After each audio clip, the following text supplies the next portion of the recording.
Nearly half of U.S. states reported an increase in COVID-19 cases this week. Here's what experts say can help stop another surge. At least 21 states have recorded at least a 10% rise in daily average positive cases of COVID-19, according to Johns Hopkins University data Thursday, demonstrating that the fight against the pandemic is far from over. In Michigan, hospitals are increasingly overwhelmed and reaching full capacities in part due to the influx of new coronavirus cases. State and local officials across the country are attempting to avoid a similar situation and are pushing to increase vaccination levels among adults, which shows continuing signs of improvement. More than 30% of U.S. adults have been fully vaccinated, according to the most recent data from the Centers for Disease Control and Prevention, CDC, and a CNN analysis has some states being able to vaccinate all willing adults by June. However, between varying rates of vaccine hesitancy and the pace of vaccinations, the timeline for vaccinating all willing adults varies greatly among states. A growing concern because, for some locations, a new surge may have arrived. We have knocked down this virus already 3 times, but we have to knock it down a 4th time, Washington Governor Jay Inslee said Thursday, as the state's infection numbers have turned upwards again.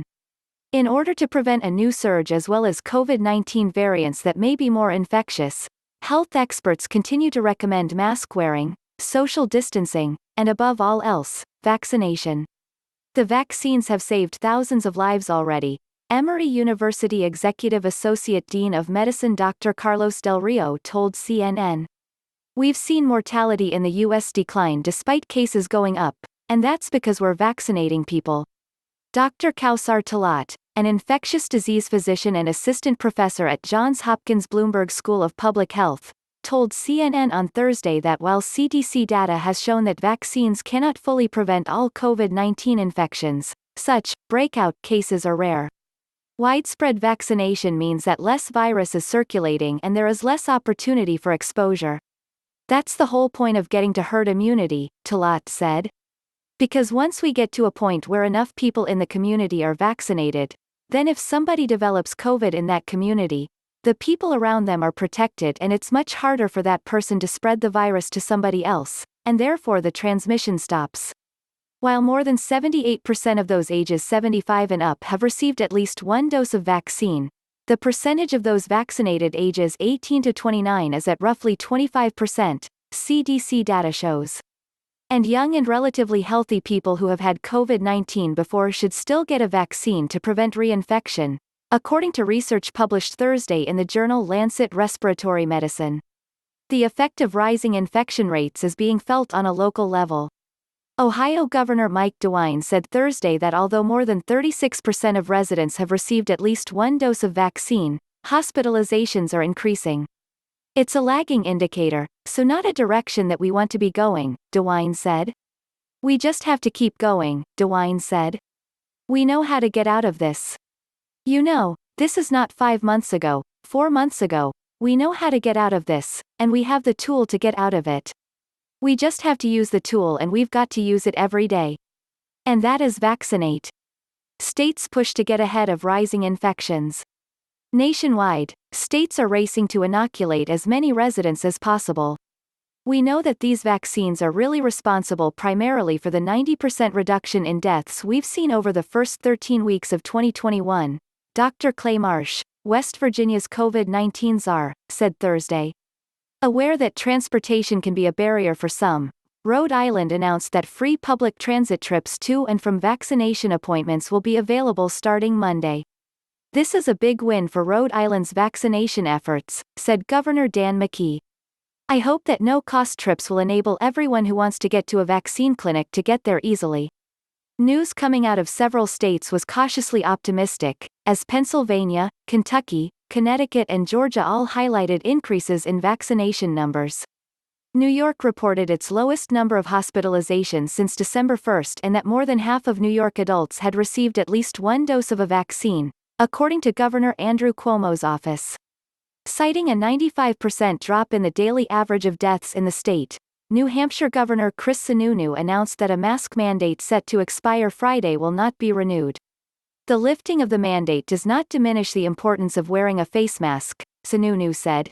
noting that numbers remain high across the state.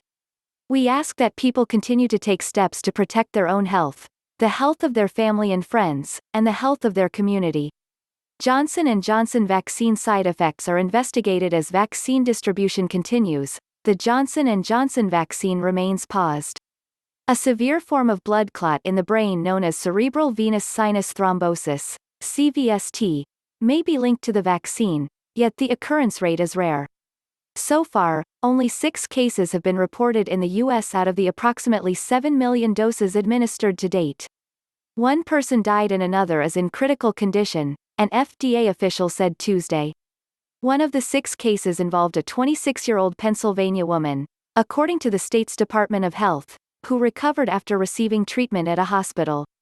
The state, which is pausing J&J distribution until April 24, said that federal oversight of vaccine safety is functioning as intended. The safety procedures built into the vaccination process are working and should instill confidence in the safety and effectiveness of the available COVID-19 vaccines, Pennsylvania Acting Secretary of Health Allison Beam said. I urge individuals who have appointments scheduled to receive a Pfizer or Moderna vaccination to keep those appointments.